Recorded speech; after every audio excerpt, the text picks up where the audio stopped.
There's a lot that might just be kind of occupying our thoughts, in some ways without our even being in control of it. We're on autopilot, and our normal days unfold without a lot of time to even gather ourselves.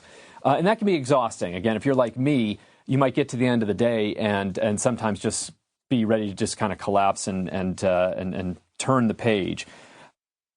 So there are distractions. Our inner life sometimes can be so preoccupied by the immediate, the now, the things that are pressing for our attention, that in a sense we lose control of the larger sense of I'm in control, or I'm steering this ship of my consciousness. So in this noise, I sometimes wonder what's lost. You know, in the pace of modern living, what is lost in our sometimes inability to gather ourselves long enough to reflect on the bigger questions? Where is my life going?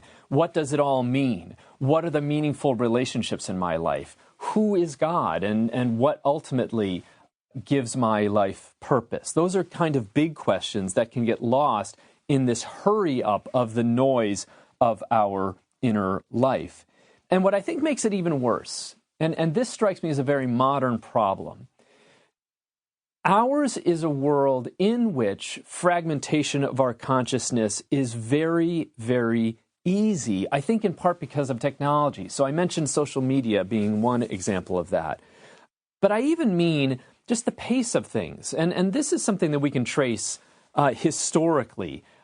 Just one case in point. Our days are longer because of electric light. You know, so prior to the Industrial Revolution, prior to this age that we live in that is so technologized, people were living in a much more consistent rhythm with the agricultural cycles, with the seasonal cycles, with just light and darkness. You know, candle is different from electric lights. So that's one factor. And there are so many other things, the mechanization of things, domestic life. You know, we've got machines that do things for us. We've got vacuum cleaners. We've got dishwashers. We've got electric, washers and dryers and so on. There's more that we can shove into a day. Our understanding of what's possible to do in a day has been transformed largely as a result of technology. So technology itself becomes an interesting factor in the way that we are even able to reflect on ourselves and on our lives.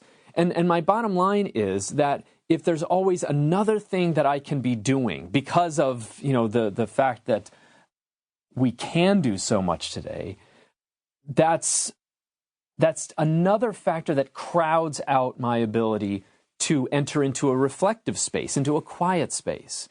It's easy, I think, to idealize this. I don't want to propose that in the period before modernity that there was this constant ability to sit, be quiet, to reflect, to ponder the meaningful questions in life. I don't want to propose that. I do, however, want to suggest that the pace of modern life is such that it makes it, I think, easier to become fragmented. And there's evidence of this. So one thing that I look at in particular is that we've become a much more lonely society. There have been a number of studies of this in recent years, one of them by Jacqueline Olds and Jerome Schwartz, their book called The Lonely American. There's plenty of evidence that suggests that we're becoming a lonelier society. So technology, among other things, makes it possible for us to live alone, when once upon a time that really would not have been possible. So loneliness, fragmentation of families, so the fact that we can live in, isolated places. We have an apartment rather than a large, maybe farm where an extended family might live.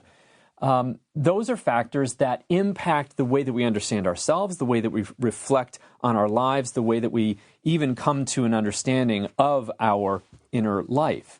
So the key term that comes to mind in light of this modern condition, I think, multitasking. This is the condition of modern life. We multitask. We're always doing multiple things. So it's not enough that we go and exercise. We also have to listen to a podcast or do some reading or, watch a video. We don't just, if we're high school students.